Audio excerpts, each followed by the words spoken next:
4 estrelas no peito e um legado que impõe respeito. Por décadas, a Itália foi a escola que ensinou o mundo a vencer. Mas hoje, o silêncio fala mais alto. Pela terceira vez consecutiva, a Copa do Mundo não terá o azul da esquadra azzurra. Como o país de Baggio, Totti e Cannavaro perdeu sua identidade.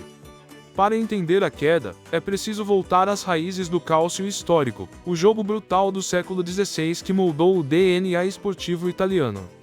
No calcio histórico, impedir o avanço do adversário é uma questão de sobrevivência e orgulho territorial.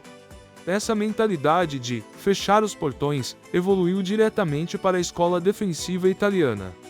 No século XIX, o futebol moderno vindo da Inglaterra encontrou solo fértil nos portos de Gênova e Turim, tornando-se a ferramenta perfeita para unir a identidade nacional do país. Sob o comando de Vittorio Pozzo, que tratava os atletas como soldados, a Azzurra tornou-se a primeira seleção da história a defender seu título com sucesso. Então se desenvolve a identidade do ferrolho. Enquanto o Brasil tinha o drible, a Itália tinha a disciplina. O ponto de referência aqui é Giacinto Facchetti, quem personificou o Capitano Totale. Ele não era apenas um defensor, era um ala moderno antes do termo existir, unindo uma defesa intransponível a um apoio ofensivo constante. O título mundial de 1982 na Espanha foi o divisor de águas. No coração dessa conquista estava Gaetano Siria. Diferente dos defensores, batedores, da época, Siria jogava de cabeça erguida, com uma leitura de jogo tão refinada que raramente precisava cometer faltas. Ele era o mestre da antecipação e da saída de bola limpa. Nessa época, o 1-0 era uma obra de arte. A cultura italiana valorizava o erro do adversário. Vencer não era diversão, era um ofício sagrado e silencioso. Nos anos 90, a cultura mudou levemente.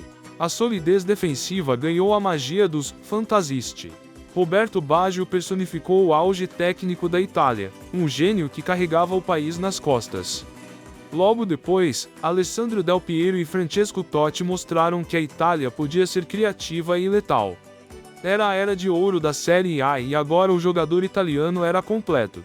Tinha a tática de ferro na cabeça e o toque de veludo nos pés. O título de 2006 foi o ápice e, ironicamente, o início do fim. Fábio Cannavaro levantando a taça foi a última vez que o defensor puro foi o melhor do mundo. Ao lado dele, Andrea Pirlo era o cérebro que ainda mantinha a Itália elegante. Mas, depois deles, a fonte secou. A cultura italiana se acomodou no sucesso de 2006. Enquanto o mundo buscava jogadores de intensidade e maestros da posse de bola, a Itália ficou presa à saudade de seus craques, sem investir na renovação. Hoje, o cenário mudou drasticamente. As categorias de base não revelam mais novos Baggios. A Série A se abriu tanto para estrangeiros que os talentos locais perderam espaço. A prova dessa crise de identidade é a dependência de jogadores como Jorginho ou Retegui, talentos formados fora, mas com sangue italiano. Quando uma das maiores escolas do planeta precisa importar sua espinha dorsal, fica claro que a conexão entre a base e a seleção se quebrou. A Itália parou de produzir craques e começou a produzir burocratas. Assistir à terceira Copa do Sofá não é azar, é o preço de ter parado no tempo.